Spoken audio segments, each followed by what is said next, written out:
Hey, what's up, everybody? Welcome back for another episode of the Enough to Keep Going podcast. This is episode number 135, and it is a deep dive episode, an industry deep dive episode focusing on trends in the news around the gaming industry. It is a somber and sobering night, but we are going to continue to go ahead and push on through and provide the regular weekly coverage that we normally do. Here with me tonight, I have my 25% of the time partner in crime, Mr. SwissGuard. How you doing, Swiss? Doing all right. We're hanging in there. Good, good, good. Yeah, we have a strange, um, very interesting demographic of hosts on this podcast. We have people in IT, and for those of you who don't know or are not familiar, people in IT, in many cases, have been told to continue working this week in order to enable the workforce that has predominantly been told to work from home, which you can't do unless you have an information technology workforce that's enabling that. We also have people who work at universities who have obviously been impacted, as schools are a principal public institution that have been shut down. And we have people who work in and around government, and the government has obviously doesn't want people, sitting on top of each other. During the current times. So we are all in a very interesting state as we converge together on this podcast. We did have Osiris Prime and DBQ queued up to participate, but unfortunately they have been overcome by not sickness, but the various pressures of this event and its impact on their work lives, and needing to then coordinate things with their families as a result. So, but Swiss Guard and I are going to get you on through. So it's been a very interesting week, even despite the crisis. And first up at the top of tonight's news discussion, as far as trends around the industry, is this has become the window that both Microsoft and Sony have decided to let us get a peek inside and become a little more aware about the hardware that's going to be deployed as the Xbox Series X and the Sony PlayStation 5. Unfortunately, they have not given us any deeper peeks inside the hardware itself, as far as like the physical form factor, a box. We still have yet to see the Sony PlayStation 5 box and what it looks like, or even the controller. I mean, in any official capacity. We've had leaks, but nothing official. The Xbox Series X, of course, showed its hardware at the VGAs last December. But I don't think that we've seen the actual controller, as far as I know. I don't recall.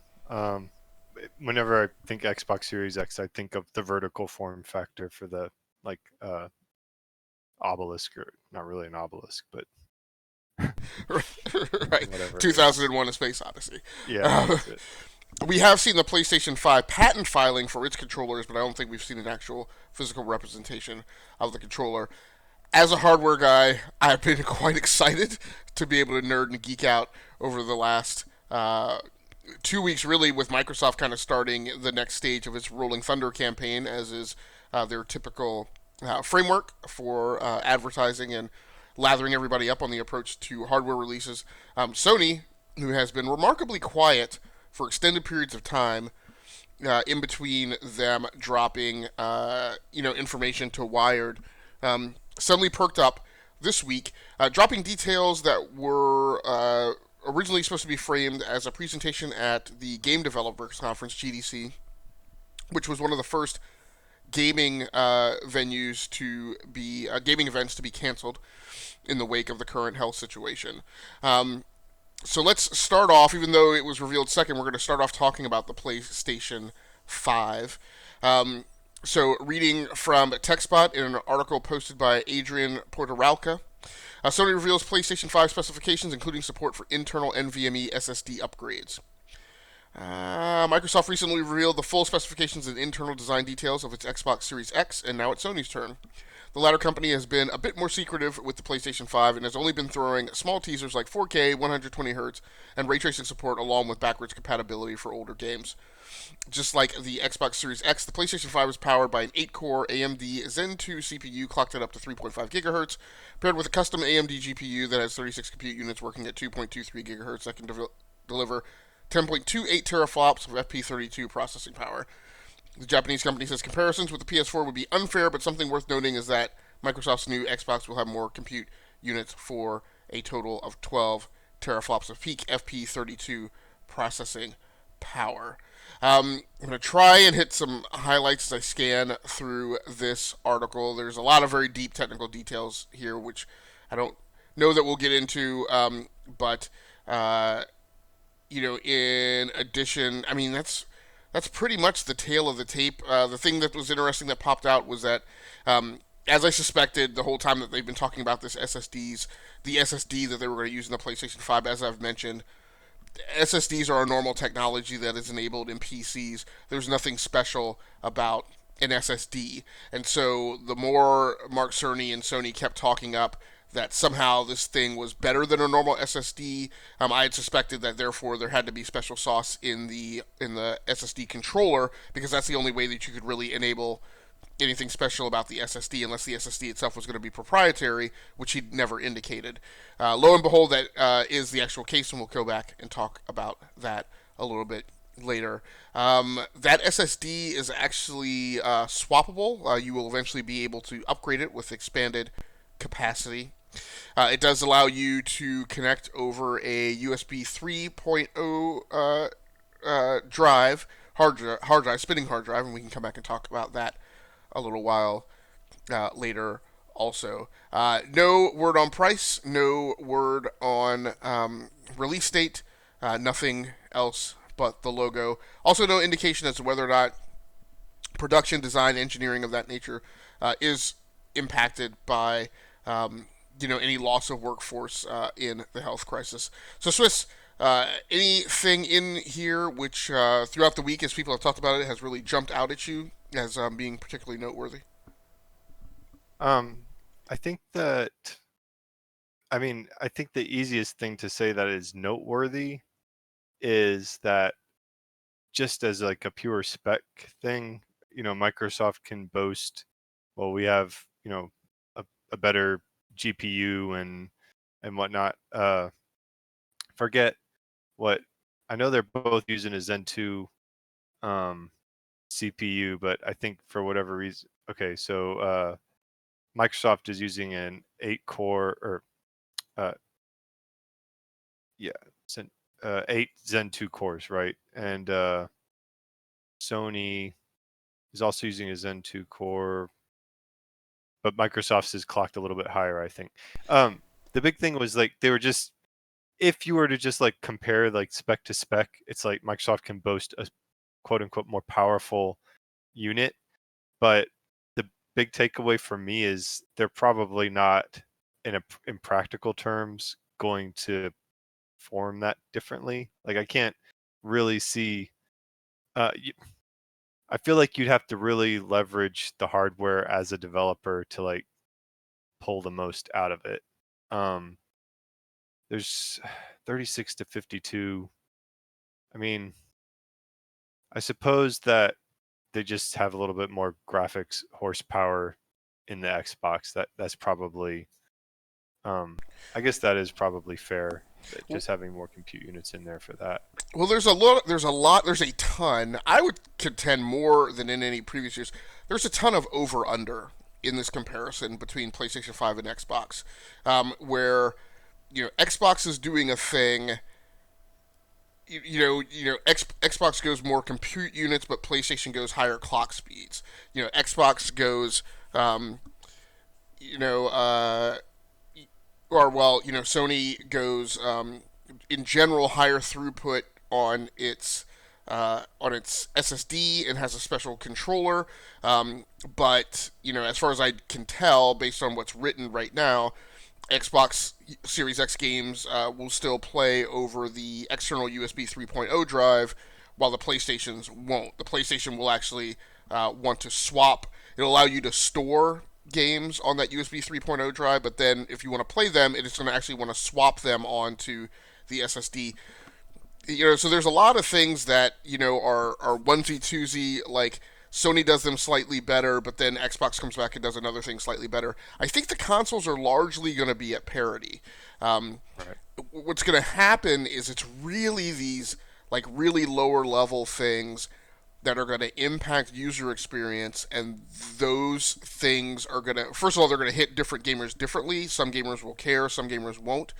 And seeing how those play out will tell, how well they each pull off. The other thing is, both of these things are big ecosystem plays. So the hardware platform is only part of the tale, but it's that hardware platform in conjunction with backwards compatibility, cross-play, cross-compatibility, those kind of things.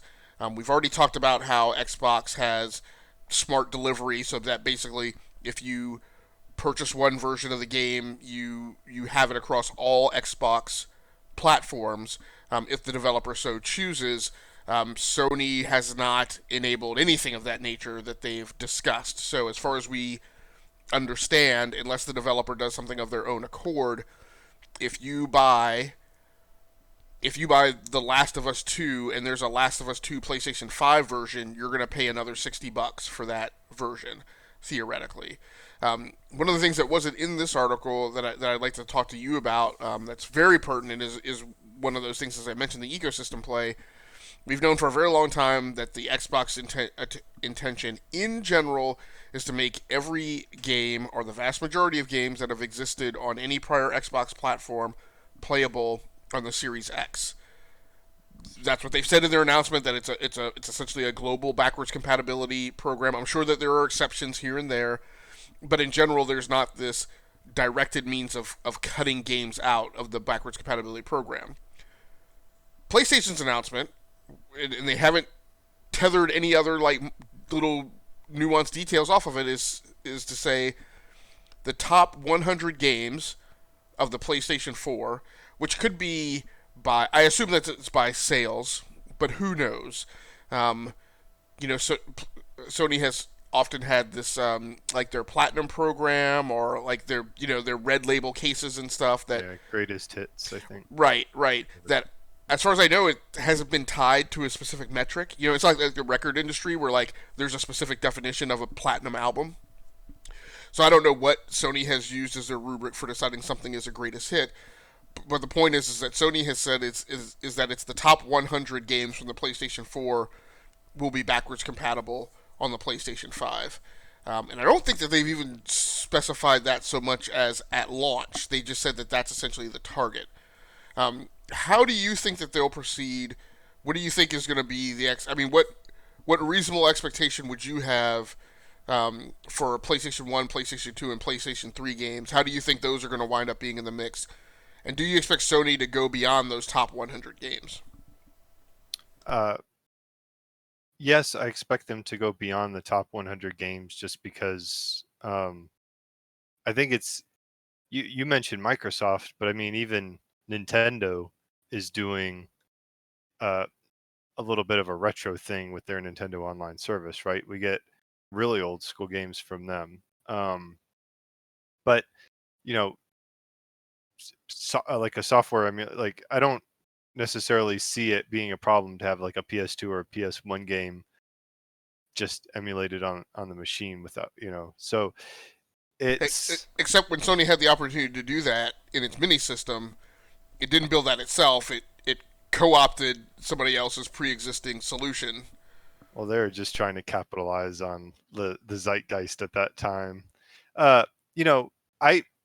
not necessarily saying that it's going to be implemented well, but I can see them maybe throwing some stuff out there, depending on how popular, the backwards compatibility numbers happen to be. I personally, I don't think people are gonna, if they're really on the fence about Xbox Series X versus PlayStation 5, are they going to say, well, gosh darn it, I want to be able to play Soul Reaver Legacy of Kain on my PlayStation 5. I can't. I guess I'm going to have to go to Microsoft. It's like a discriminator that I think sounds good on paper, but doing the top 100 PlayStation 4 games, I think it helps people, there's some games I may have missed on the PS4. I can still pick them up and kind of work with them. They're recent titles. It brings them into the fold. And honestly, I think that's probably enough right now, even though it might not sound good compared to like what Microsoft can do, but I think from a practicality standpoint, it's probably satisfactory. Yeah, I agree with you. I don't think this is a sway point. I think somebody who is a hardcore Uncharted fan and wants to be able to play Uncharted 4 on their PlayStation 5 isn't going to jump ship if Uncharted 4 is not like backwards compatible on PlayStation 5. What I think it is this is a matter of the battle for the next generation of gamers, right? This is about the people who are exiting college, who are, in their 20s, and we'll put it on credit. The ones who are, in their mid 20s and upper 20s and are just hitting that point of like sustainable disposable income where they actually have money to spend and they can afford to buy luxury items at launch. That's that generation. That's that envelope where people will make choices and will be open to change. It'll be the gamers who are at a point, whether they're just entering the ecosystem or just hitting a tipping point in the ecosystem where they're able to like buy their own stuff. Those will be people who might say, I've played PlayStation exclusives, but I'm not religious about them. If I'm going to spend $500-$600 on a platform, I want to have assurances and confidence that the next time this thing gets replaced, that this library of stuff that I'm building, I'm going to be able to play. Those people might be influenced by backwards compatibility, and just the whole paradigm and approach to it. Particularly when I think the backwards compatibility story on PlayStation is going to be a little more draconian. I expect PlayStation 1, 2, and 3 games to continue to be locked behind the paywall of PlayStation Now. I don't expect Sony to take the Microsoft route and package that PlayStation Now subscription with PlayStation Plus, which could be a thing that they could do that would make it more attractive and kind of take the Amazon route, where you're paying one fee but you get like tons of all these, what appears to be discrete services. And I don't know, in the PlayStation 4 backwards compatibility, top 100, I think they will continue to expand beyond that, but I don't.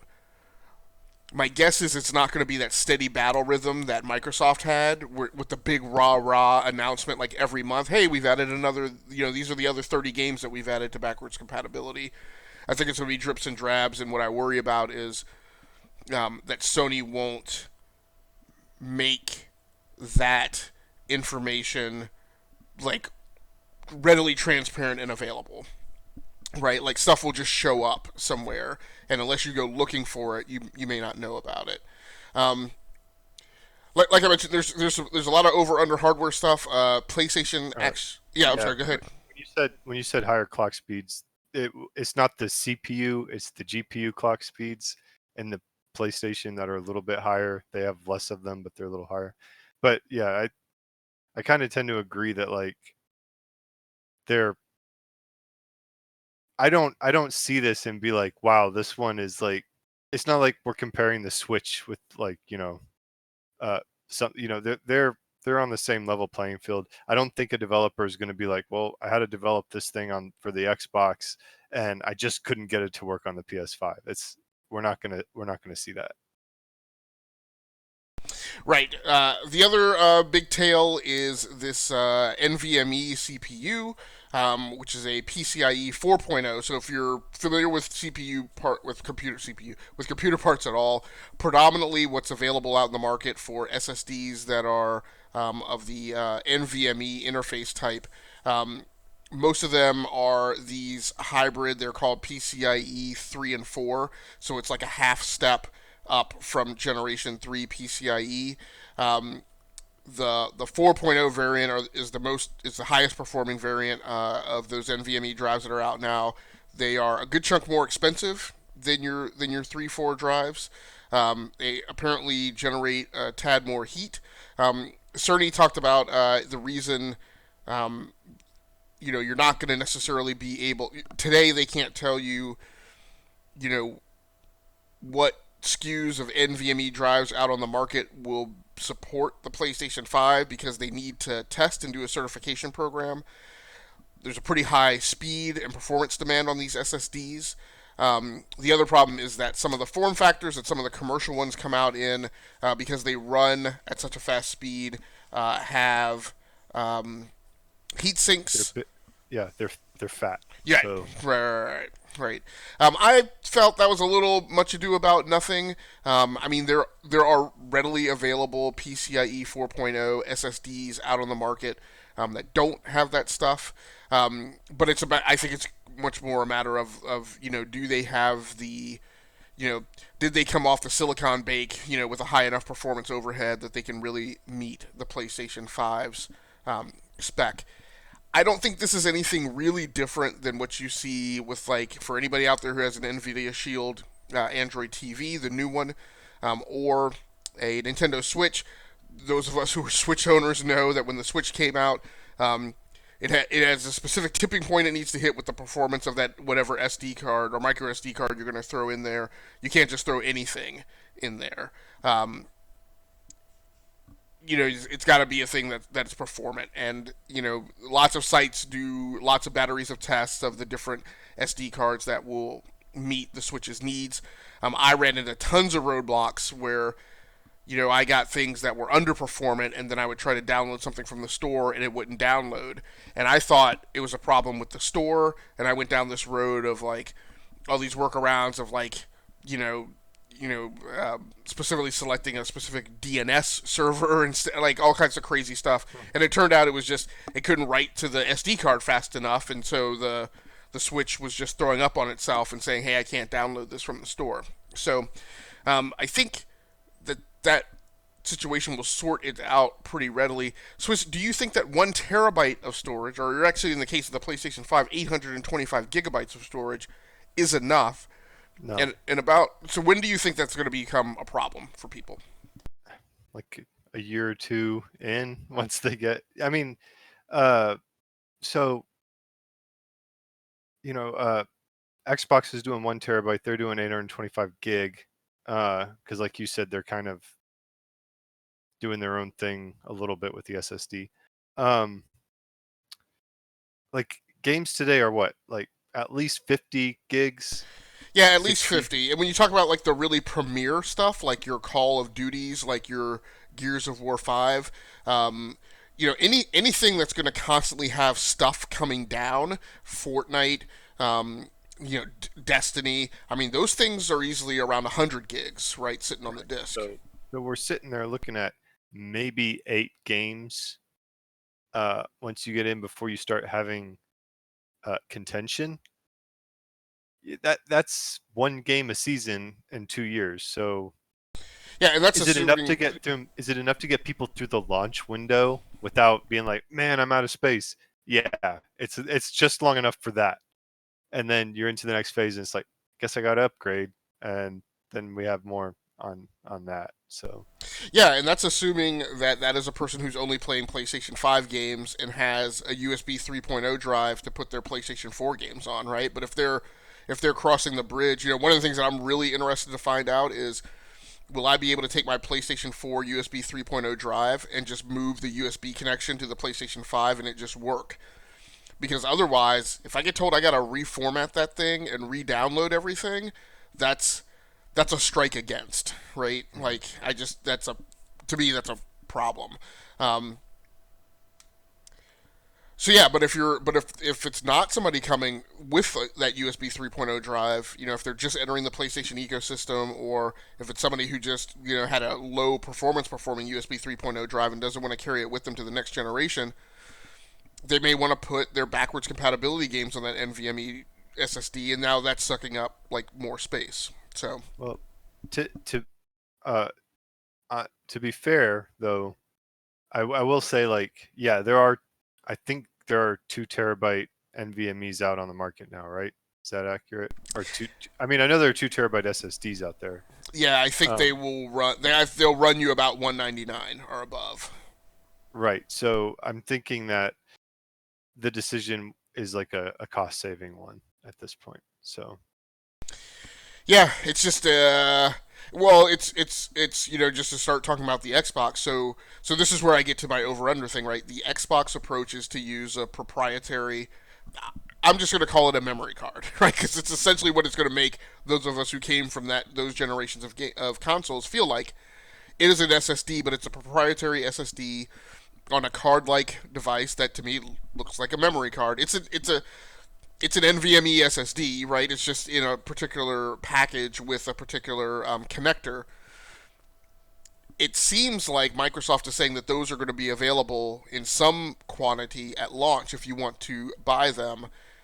PlayStation may not have NVMe drives out on the commercial market readily available, from other vendors. But my point is that and again, if you're gonna buy a PlayStation drive, right, that NVMe is probably, well, if you want to upgrade to a 2 terabyte internal, right now that's going to cost you $200, right, on top of the cost of the PlayStation 5. No idea on how much the Microsoft expansion SSDs are going to cost. But if they're readily available in supply, it just creates a perceived ease of getting over that problem, above and beyond what the PlayStation 5, right, may have. So it creates these very interesting points of contention in terms of just this left or right lane approach of difference between Microsoft and the between the Xbox Series X and the PlayStation 5 that I think is going to be very interesting to see how it plays out. Again, part of the difference is, as far as I can tell, Microsoft will allow you to install Series X games on a USB 3.0 external drive and play them from there. They just say you just won't have as optimal of an experience. But as far as the PlayStation documentation and briefings appear, it sounds to me like they're saying no PlayStation 5 games can go anywhere but that NVMe drive. So that's going to, as far as playing, you can store them on a USB 3.0, but again, it's going to want to swap. So even if you do upgrade to 2 terabyte, you're still potentially have that ceiling. Yeah. Anything else you want to talk about on the PlayStation 5 before we talk about the Series X?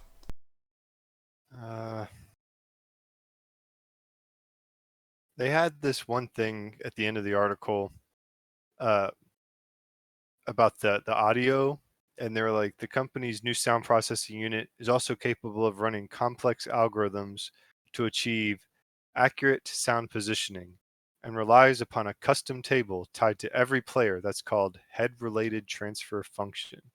The system is based on how human hearing works and will use a neural network to generate a model that works best for your ear. And to me, that kind of just sounded like a bunch of technical mumbo jumbo that I don't really know if it's like.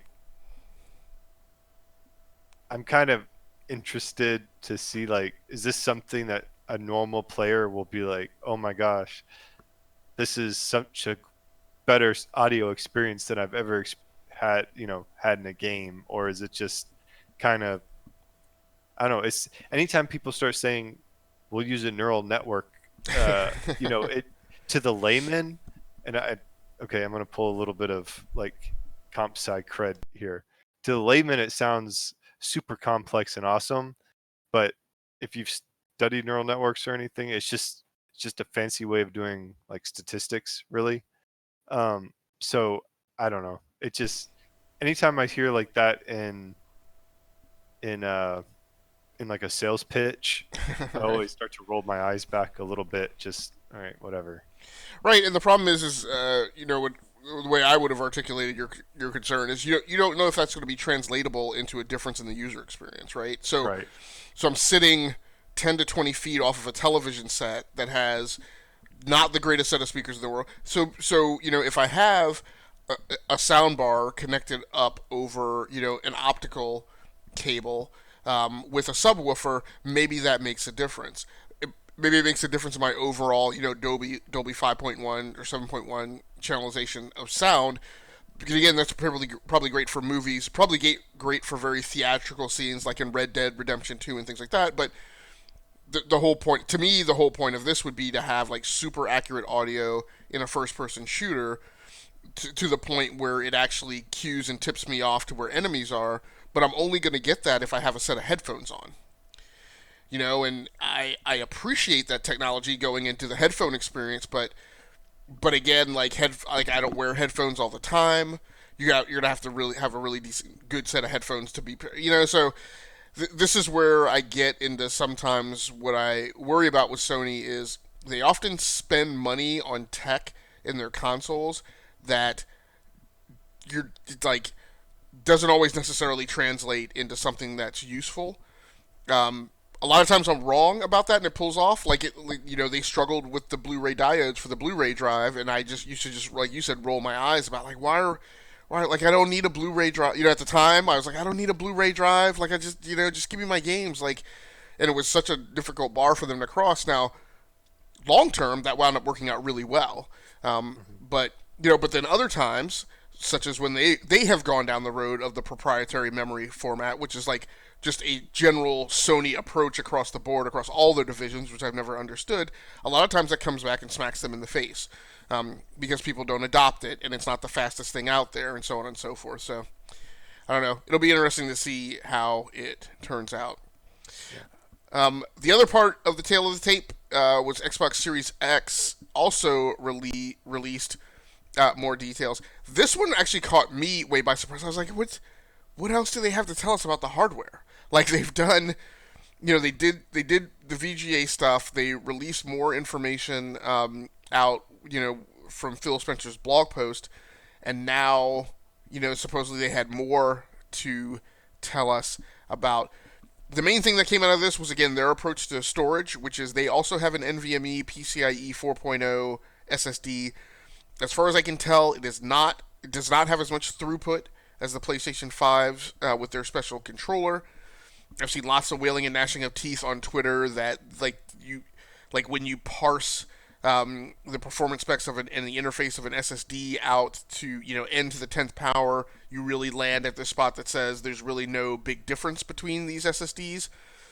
As I mentioned in a Facebook group that I'm a part of, like having made the jump from spinning hard drives to SSDs, once you cross that digital divide, if it's below 10 seconds, I don't notice it, right? If there's an SSD that boots in 2 seconds versus an SSD that boots in five, I don't tangibly feel that difference. So, haters are gonna hate and gamers are gonna argue. So, but I just feel like that's way out in the noise. And really, I mean, we got the 12 teraflop thing, or maybe we had gotten that before. We got the number of compute units. The die size, I have to do the translation. I don't know if that's 7 nanometer. Yeah, so there's 7 nanometer also. They talk about the memory bandwidth, the custom storage, I/O throughput. Like I said, is theoretically less than the PlayStation 5's, and really not a whole lot else. I think this whole thing about they want to be 60 frames per second at 4K, which means if you're below 4K, you might go up to as much as 120 frames per second. I want to say that that's a thing that we already knew. Um, the other thing that caught me off guard was when they let the information out about the proprietary storage card, um, or about the expanded storage. I didn't realize all the nuances about, like, you could still use a USB hard drive for backup storage, um, and how exactly it was going to work. I know you're not an Xbox guy, but anything in here that made things at all interesting for you? Um, Again, like when I was comparing them, the big thing was that they were nothing that would strike me as one was significantly over the other hardware wise. The memory bandwidth, the one thing that did intrigue me a little bit was that they got 10 gig at 560 gigabits per second, and then 6 gig of the 16 gigabytes of memory at a slower 336 gigabits a second. And just like, I know we're kind of we're talking a lot of tech, and I know a decent amount about computer architecture, but I'm software guy mostly, so I'm at the level above. And when I see that, I see, am I going to have to do something special when I code to direct traffic uh, around and is that something where it's like, okay, some of my higher priority stuff will, or maybe it'll just be built into the API. My higher priority stuff will go into the faster memory bandwidth, and some of the lower priority stuff I can afford to put over there. That is it a huge thing? No, that was just something that I was like, oh, that's different a little bit. Well, this is another one of these things that I think exists across both consoles in slightly different ways. So I'll flip over and talk about the PlayStation a little bit. The thing with the PlayStation and that NVMe drive, what's still outstanding is we don't know if that's going to translate to faster load times of levels if you have a PlayStation 4 backwards compatible game loaded on the NVMe SSD. And the only way it would is if there are things that happen on that SSD that are automatic and don't require developer intervention, right? Mhm. Or or if it's a thing like Microsoft did with the Xbox One X, where and PlayStation did it as well with the PlayStation 4 Pro. They eventually got to a point where there was a certain set of enhancements that you didn't have to do anything to the game, but the console would just do for you, right? To make that thing, that legacy game, have improved visuals over the base, right? So that's going to be part of the big question. In the same way, like you said, is it our game's going to automatically take advantage of? Is it going to route traffic appropriately across and store things and allocate memory appropriately across these two different types of memory in the box? I think that the reason for the differentiation in that memory is part of the potential skew differential that we've talked about, where you know the what I suspect will be the Microsoft Xbox Series S, right, the lower level series thing that will come out of this is that thing probably either has the 10 gigabyte 560 or the 6 gigabyte 336. And when it comes off the manufacturing line, if it's a Series X, it's going into a form factor that has this additional memory module in that form factor base. Um, and then, like you said, then how does it use it? Hopefully, that would mean, if that's the case, what that would mean is that somewhere in the operating system, that how that memory is allocated and made available for you, either you code it up that way out of the SDK so that you have a switch that says, hey, if this is the higher performing one, then use like this extra 6 gigabyte module, but if it's not, don't. Or the operating system just handles it for you. I'm not sure which, but either way, I would hope that it's abstracted from the developer, but I don't know. Yeah, that was kind of the big thing for me, and I'm kind of like you with the expansion card. Um, if it's like 2 or 3 times the cost of a normal, thing, then you got to tap the brakes a little bit. But I'm I'm kind of willing to give the benefit of the doubt a little bit when using these kind of proprietary cards on specialized hardware like this. I mean, yeah, all of this stuff is like, it's computer hardware, but it's all built to optimize a video gaming experience. And I can understand that they're like, look, we just want to simplify it for the customer, and we don't want them having to deal with, like, I guess a little bit what you're going to see on the PlayStation side of, is this going to be compatible? If I buy it, is it going to cause problems? And they're just like, we don't want to mess with that, which is kind of ironic because it's Microsoft, and Windows has to support like everything. But um but in this case they're flip-flopped because they're actually doing the hardware. Uh so yeah, I know that Prime sounded a little bit geared up when the news article was posted. So when he comes back, I'm kind of interested to hear his thoughts, being a big Xbox guy. But for me, I I accept the business realities of it. And while I complained about, the kind of a similar thing about the 1 terabytes or the 825 gig being too small over the course of a lifetime, like the lifetime, I also understand the financials. And you have to you have to make trade-offs somewhere, and so that's what they did. Yeah, I think it's going to cause me, I mean, I just hit this realization. I think it's going to cause me to gut check on these things because here's my problem. So with the PlayStation 4, I upgraded my original PlayStation 4's hard drive from 1 terabyte to 2. When I did that, um, like the instructions that were posted on the Sony website were not clear and obvious, and so the link that went to the full install of the operating system wasn't clearly indicated versus the firmware update file. So I spent a long time. I got the physical stuff swapped, but I spent a long time trying to make the drive work because I wasn't downloading the right install file. And what that looks like in practice is that means I took the 2 terabyte drive out, I hooked it up over a serial to USB adapter to a PC, loaded the install file, and it wasn't. And then I had to take it off, mount it on the PlayStation 4, button it up, plug it up. Right, so it wasn't until I booted the PlayStation 4 that I realized that I didn't have the right thing, and I had to troubleshoot it 2 or 3 times. And each time this meant shutting the PlayStation 4 down, unplugging it, pulling the drive, hooking it back up. Right, the end result. You have the little screws and everything when you have to do it. Well, right. And then with this NVMe drive, the screw it's only one screw, but it's even smaller. But the end result of that is when I got my PlayStation 4 Pro, I didn't bother when the 1 terabyte drive topped out. I was like, I'm not going back inside this thing and have that experience. Like I just bought an external drive. The value difference with the PlayStation 5 is what they're telling me is that part of my value in buying the PlayStation 5 is getting that faster SSD.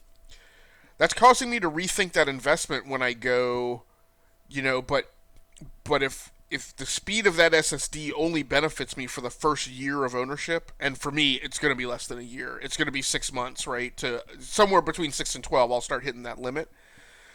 I'm going to go, okay, so why am I going to spend $500, $600 in the launch window to get this thing when a large chunk of the value that it's providing I'm not really going to consume and use for anything more than like the first year of ownership.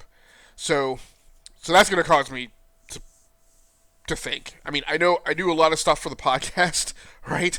But again, when I think about, I have each of my gaming PCs has an NVMe drive in it and a 2.5-inch SSD. All right, and I'm now at the point now where it's feasible for me to install all the PC games that I want to play on a PC. And yes, I do hoard games, but it's feasible for me to get a big chunk of them on there between that NVMe and that drive. So I don't know. This generation of console is going to be very interesting. It's as they get closer and closer to the DNA of a PC, it also starts to the value proposition between them now changes in a lot of ways.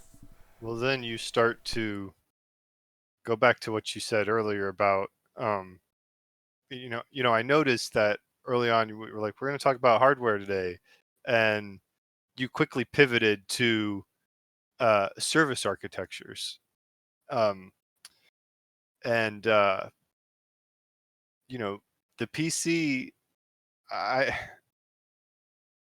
as things are, as developers aren't really tying themselves to a specific platform, and now even publishers aren't. So like Sony announcing Horizon Zero Dawn and whatnot coming to PC. There's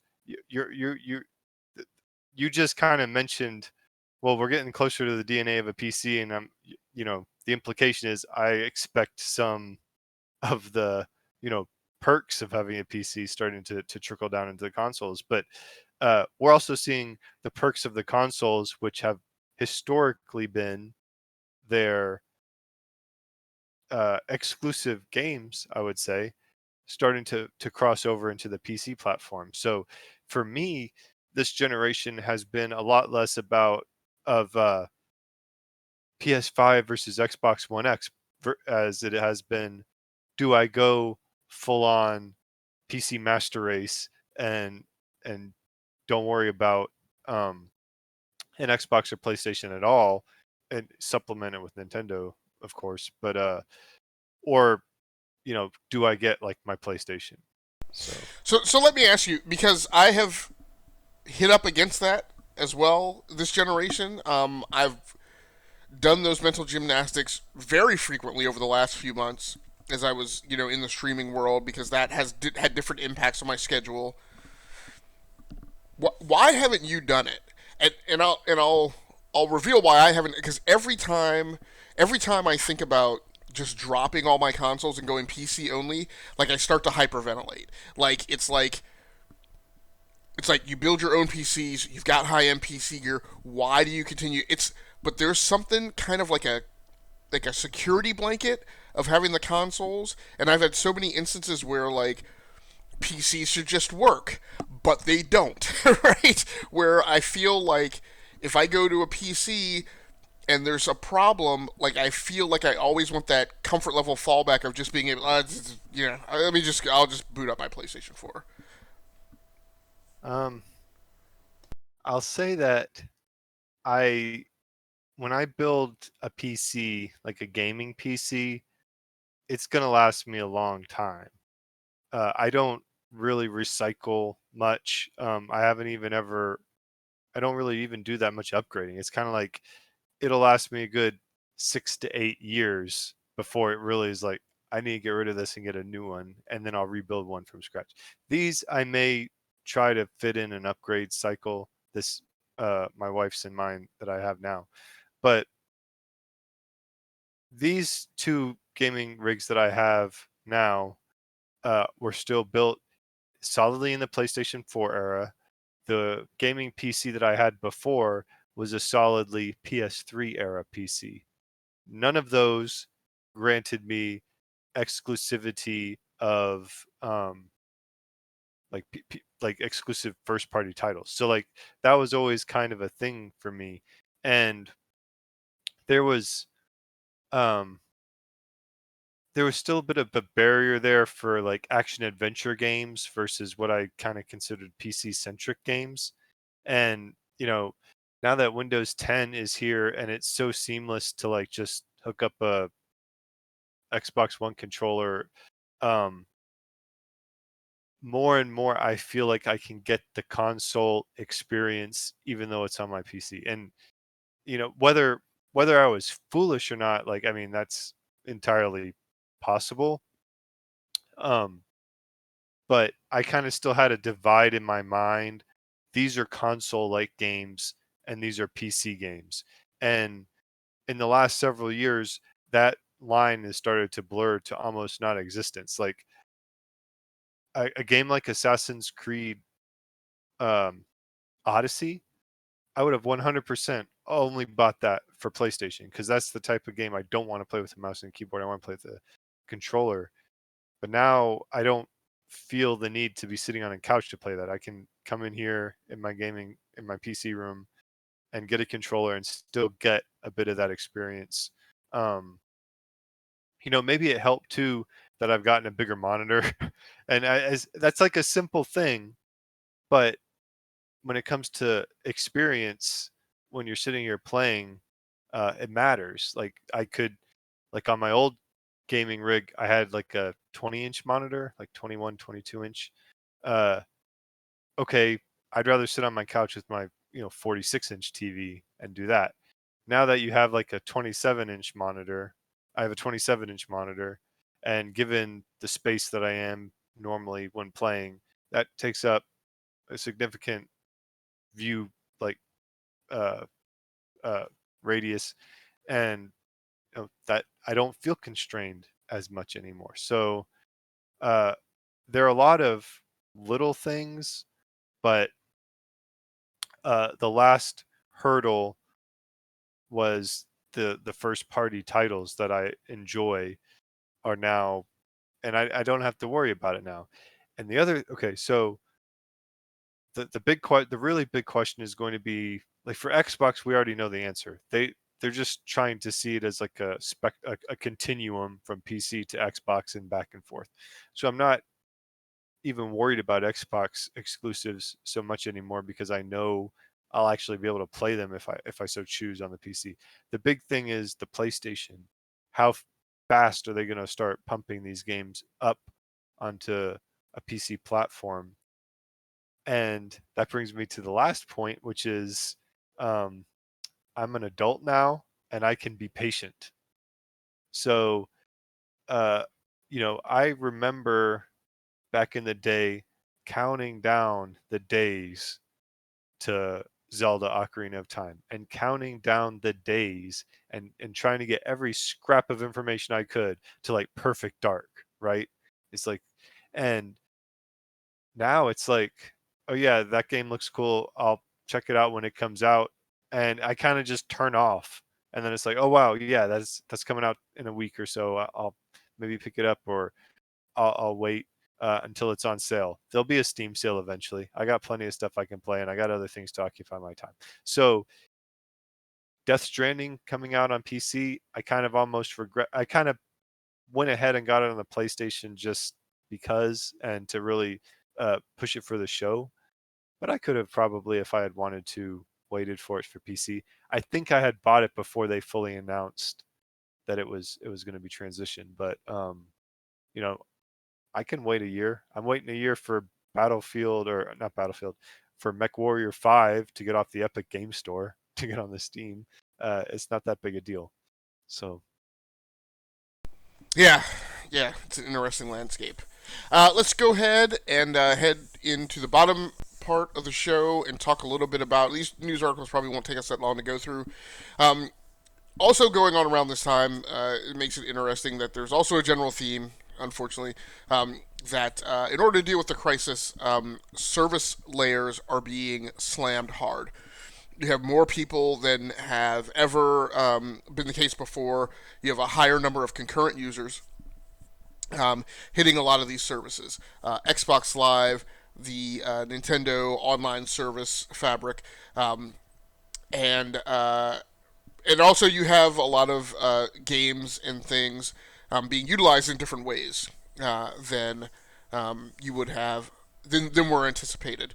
So Xbox Live went almost down one of the nights for one of the first nights of the self isolation um, guidance in the United States. So over on Eurogamer, in an article written by Emma Kent, with the coronavirus situation worsening and increasing numbers of people opting to stay at home, online gaming is likely to experience a huge surge of popularity. And judging by Xbox Live's problems yesterday, it's already happening. Around 8 p.m. UK time last night, users started to report problems accessing Xbox Live services, meaning they could no longer access the online features in their games, or in some cases were unable to sign in. According to reports aggregated by Down Detector, this peaked at about 9 p.m. UK and affected players across the globe. In similar fashion, over on TechSpot, Nintendo Switch online services are currently down, not the best time for an outage. I noted that this was a bit ironic in that it was going on in the hours leading up to their Indie Direct, which they proceeded with, which I just thought was a little interesting. Nintendo Switch online services were temporarily down. Both the Nintendo eShop and online multiplayer services are not working. Nintendo's official Japanese language Twitter account confirms the downtime and that recovery work is being done. Both of those services have returned. Swiss, what are the implications of this and an inability to keep up with peak load, um, granted in a highly unusual time?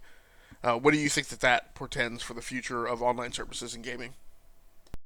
um, well, you mentioned at the outset of the show that we have kind of an interesting mix of day jobs, and my day job entails a lot of forklifting stuff and putting it into the cloud. So and I mean, you're a very tech savvy guy. You know the same. A lot of this stuff is all run on like two or three different infrastructures, right? You got AWS, you got Microsoft Azure, and then um, I guess in the east you have like Alibaba, I think, but Google is like a distant. So it's like AWS and Azure. Um, so as we're looking at this from terms of people telecommuting, these stories are much more of a gaming angle. They're still sharing infrastructure space, like Xbox and whatnot. They're sharing infrastructure space with the wider telecommuting community. Like all of it, ultimately, we're dependent on Amazon and Microsoft to get us the bits to flow. And we haven't seen, I don't think, like surges like this really. I mean, ever. They said there's another article that I kind of threw in there, but is related, so I'm gonna kind of force it in. From The Verge, Microsoft announces new Teams features as usage skyrockets nearly 40% in a week. So Teams is like their uh, Slack-like service. So the software giant counted 32 million daily active users on Teams last week on March 11th, but this jumped 12 million to 44 million daily active users yesterday, which would have been March 18th. So all this is what, like, like we were talking about this, seeing how this would go, and my boss used the analogy, is like, we're gonna see it start to pick up, and we're gonna see where the rivets start popping popping out. And so I thought, I pretty much, that's what it is. Like, these ideally, these platforms are designed for the spike, right? And anybody that levels or that utilizes them, you can roll yours up and roll your stuff down, but ultimately, eventually, it's still on hardware running somewhere. So we have to hope that Amazon and Microsoft have enough of that. And we're already seeing signs that they don't. And because Teams was down a little bit. So we had Xbox Live having trouble, PlayStation Network suffered a little bit, and Nintendo Online. And there was But also a Discord outage during this time as well. oh, right. And so all these things are happening, but we haven't really even, I think, hit peak usage yet, because all these universities that are pivoting to online, right? They haven't started yet. The students, like right now, this is teachers figure it out. You got 1 or 2 weeks to get this to work, and then you're going to go live. So we're still in the phase of, like, you mentioned IT departments like having to support this. We are still very much in the phase of helping the people figure out how they pivot to this remote stuff, and and they haven't really started sprinting with it yet. So Yeah. next week and the week after, we're really going to see how well this can handle it. Yeah, and you have a lot of college spring students who are at these universities that are shut down or getting ready to pivot to remote, who are on spring break right now. So when those students come back to school, right, and actually start utilizing all those services, that's going to be another surge. So it makes it very interesting that things that were in the works that got backed off of, like Google's Project Loon, who they still use, but they only use it for like countries that don't have a larger industrial base. Maybe putting up a few hot air balloons that could provide, Wi-Fi, 4G Wi-Fi connectivity or 4G LTE connectivity wouldn't be bad for some areas, that are impacted. Does Elon Musk have something similar, like I low satellite or something to that effect? I don't know if it's something that's so prevalent that it's not already like enmeshed and being leveraged in current service levels. I don't know. But another thing that springs to mind is, and I think Google divested themselves of this as well, is all the data center barges that Google had, that they used because they could just use seawater to cool them. I'm pretty sure they divested of those as well. They had them kind of like strategically positioned throughout the world, to handle additional bandwidth, when maybe not necessarily things like this occurred, but like when there was a need to handle additional load. So it is interesting, and I'm interested to see, again, if some of those things like come back during this time, and kind of get woven back into our industrial base. Other interesting things going on around the world, to contend with this time. Over on CNET, there's an article posted that the Phoenix Suns continue season on NBA 2K20. I've seen a few sports who are doing this. Soccer was doing this as well, I think. But basically, as these professional leagues suspend seasons, um, I'm trying to say, playing for the Suns will be professional NBA 2K player Antonio Saldivar, and the Mavericks, it'll be Mavs gaming brand ambassador Lawrence Buddy Norman. So you have players, other people associated with PR departments for these teams who are squaring off against each other and playing games, online. So I thought that was pretty interesting. Microsoft is also doing things like making the education version of Minecraft available for free for a period of time. ISPs have lifted their data caps. I think AT&T and Comcast have said that for a period of 60 days they are not going to observe data caps. Understanding that people are consuming more data. I'm a Verizon Fios customer. I thought it was very interesting that when I went to pay my bill this month, that right there on the front page of the Verizon login landing page, it was an advertisement for Google Stadia. So, not only are things going on, my point in bringing that out is, while we're talking about things that are happening during the crisis, I think that there's a movement going on where ISPs are becoming, however it's happening, I don't know if they're getting a cut of money or if they're just acknowledging that this is the way the world is going to work, increased support for gaming services that go across, their dumb pipes. I was reading an article, it may have been something that you posted in our Discord channel, I'm not sure, but reading an article about from an Epic engineer and trying to explain to the player base, why there were still sometimes connectivity problems. And he's like, look, we work with AWS and we work with Azure and we work with the ISPs, but at the end of the day, we're riding on the same infrastructure that everybody else is consuming. And just because you're having a problem in Fortnite doesn't mean that Fortnite's the problem, right? It could be your larger, infrastructure in your area.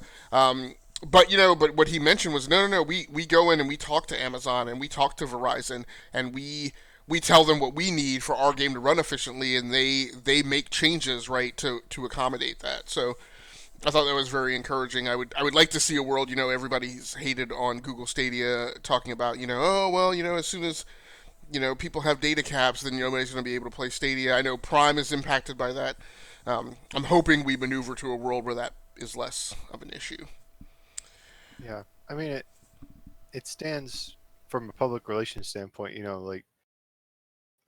when Fortnite's not working well, you can blame Fortnite. You can also blame your ISP, and they have enough bad bad publicity as it is. So it stands to reason that they should,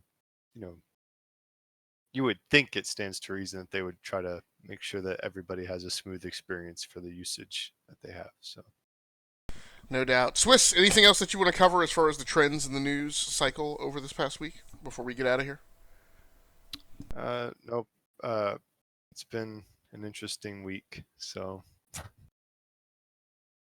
we'll just keep plugging away, take it day by day, I guess.